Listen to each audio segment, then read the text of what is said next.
دیکھ لیں لیکن کبھی حضور کی ذات پر بات نہیں ہوئی تھی. اول من انکر التوسل والاستغاثہ والنداء ہوا ابن تیمیہ. سب سے پہلا شخص، امام نبہانی نے شواہد الحق میں لکھا ہے، پہلا شخص جس نے توسل سے، استغاثے سے اور ندا سے انکار کیا وہ ابن تیمیہ تھا.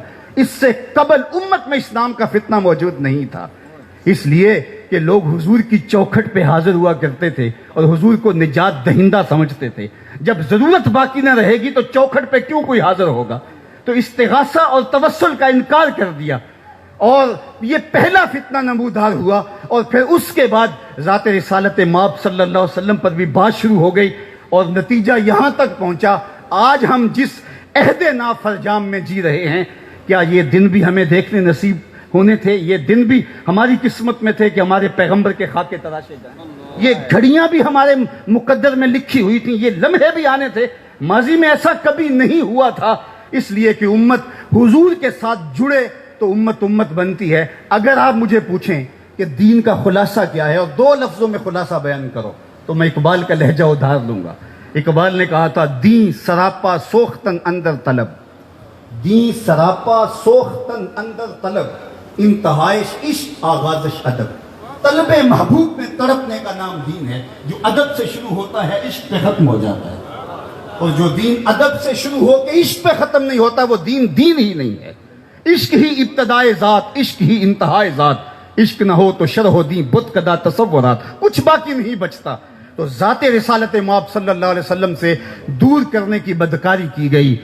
اور جن لوگوں نے امت کے مرض کی تشخیص کی، ابھی ایک لفظ یہاں بولا جا رہا تھا نباز اثر، تو اثر کی نبض پہ حضور ضیاء الامت نے ہاتھ رکھا اور مصنف کتب کثیرہ بننے کی بجائے ایک قرآن پہ کام کیا اور دوسرا کام انہوں نے حضور کی سیرت پہ کیا، تاکہ یہ زمانہ میرے رسول کی زلفوں کا اسیر ہو جائے. حضور کی غلامی اس کے رگ و ریشہ میں جب محو نفوذ ہو جائے گی، چونکہ محبت انسانوں کو، امت کو باہم جوڑتی ہے. یہاں میں ایک جملہ اور رک کے کہوں گا، دنیا کی جتنے بھی محبتیں ہیں یہ رقیب پیدا کرتی ہیں. ایک کے دو چاہنے والے آپس میں رقیب ہوتے ہیں، یہ میرا محبوب ہے تم نے کیوں دیکھا. لڑائی کی نوبت آ پہنچی، قتل و غارت تک معاملہ پہنچا. حسن ہی اتنا قلیل ہے کہ صرف ایک کی ضرورت کو پورا کرتا ہے، دوسرا آیا نہیں، لڑائی ہوئی نہیں.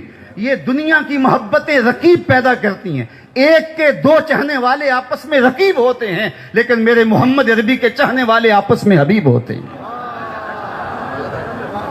دل بمحبوب حجازی بستائم، دل بمحبوب حجازی بستائم، زی جہت با یک دیگر پیوستائم. ہماری محبت کا سبب ذات رسالت مآب ہے.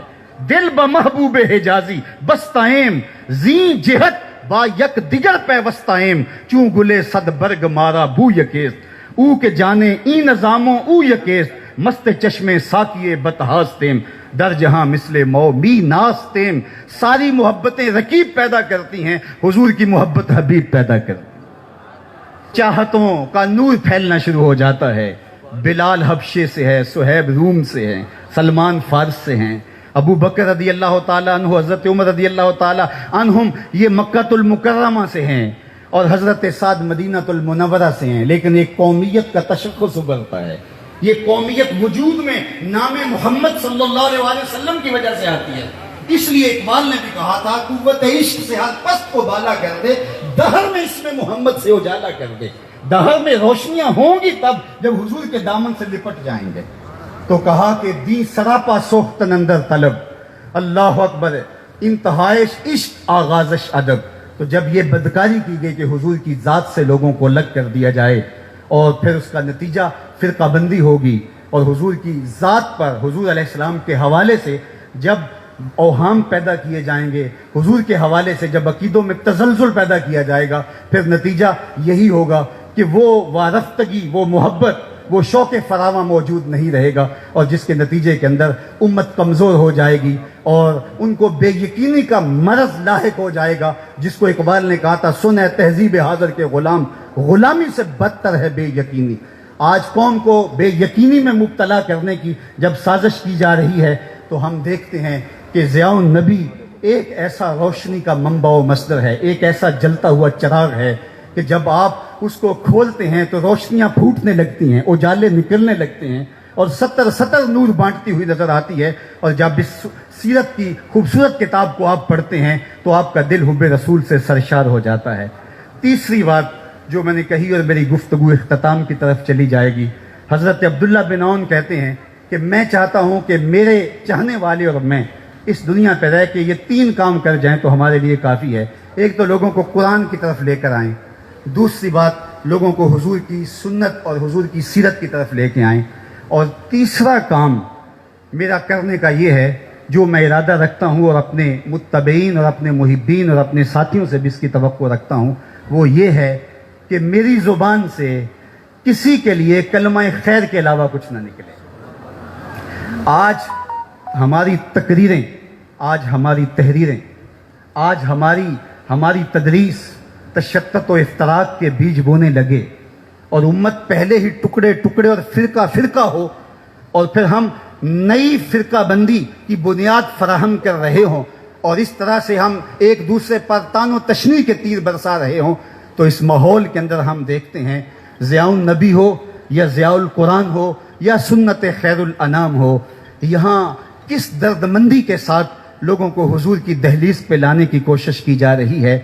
یہ لفظ چبھتے ہوئے نشتروں کی طرح اور تیروں کی طرح نہیں ہے، بلکہ یہ وہ شخص جو احساس زیاں بھی کھو بیٹھا ہے اور اس کا کارواں بھی لٹ چکا ہے، اس کو بتایا جا رہا ہے کہ تم نے کس طرح اپنے لٹے ہوئے قافلے کو دوبارہ آسودہ منزل کرنا ہے، اور کس طرح تم نے جو ہے وہ امت واحدہ بننا ہے۔ تو گویا یہ تیسرا کام اگر ہم دیکھیں تو ہمیں جو ہے وہ حضور ضیاء الامت کی صورت کے اندر، ان کے کام کی شکل کے اندر نظر آتا ہے۔ تو یہ 3 لوگ یار بیگانے تو بیگانے رہے، اپنے تو اپنے رہے، انہوں نے بیگانوں کے لیے بھی جو ہے وہ الفاظ کا چناؤ اتنا خوبصورت کیا ہے، اور لہجے میں اتنا درد اور اتنی محبت اور اتنی مٹھاس رکھی ہے کہ وہ بھی میرے حضور کی زلفوں کے اسیر ہو جائیں۔ ان کے لیے بھی چبن اور ان کے لیے بھی تانوں کے انداز سے بلایا نہیں گیا ہے، بلکہ اسلام کا جو طریق حکمت ہے وَجَادِلْهُمْ بِالَّتِي هِيَ أَحْسَنُ، اس کی عملی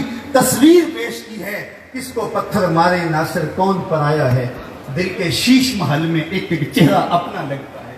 اور آج ہم دیکھتے ہیں کہ پوری دنیا کا کوئی بھی مکتبہ ہو جہاں اردو سمجھی یا بولی جاتی ہے، چاہے کوئی جیسے بھی جو ہے وہ مزاج رکھتا ہو، وہاں ضیاء القرآن اور ضیاء النبی ضرور موجود ہوگی۔